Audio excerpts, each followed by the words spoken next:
అండి మనం విత్తనం వేయకుండా మొక్క నాటకుండా నీరు పోయకుండా దాని అంతటా అదే పెరిగే చెట్టు తాటి చెట్టు నుంచి తాటికల్లు తీస్తారు కదా, తాటికల్లు ఆరోగ్యానికి ఒంటికి ఎంతో చలవని చెప్తూ ఉంటారు. ఆ తాటి చెట్టు నుంచి ముంజికాయలు అయితే వస్తాయి కదా.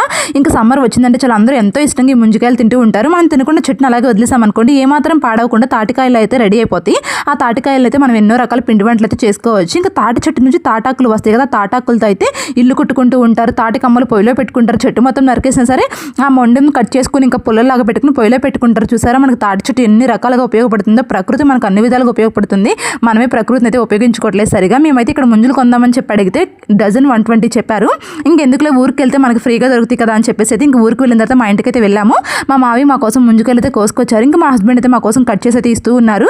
ఇంకా తను చిన్నప్పుడు తన ఫ్రెండ్స్తో పాటు చెట్ల దగ్గరికి వెళ్ళి అక్కడే కోసుకుని తినేసి మంచిగా ఆడుకుని అయితే వచ్చేవారంట. నేను కూడా నా చిన్నప్పుడు చాలా బాగా తిన్న ముంజుకాయలు. మా పెద్దనాన్న వాళ్ళు తాత వాళ్ళు అందరూ కళ్ళగిడాకి వెళ్ళినప్పుడు ఇంకా ముంజుకాయలు తీసుకుని వచ్చేవారు. ఇంకా మా తాత అయితే ముంజుకాయలు తినేసిన తర్వాత వాటితో బుర్రబండి చేసి ఇచ్చేవాడు. మేము ఎంతగా అయితే ఆడుకునే వాళ్ళం. మేము కూడా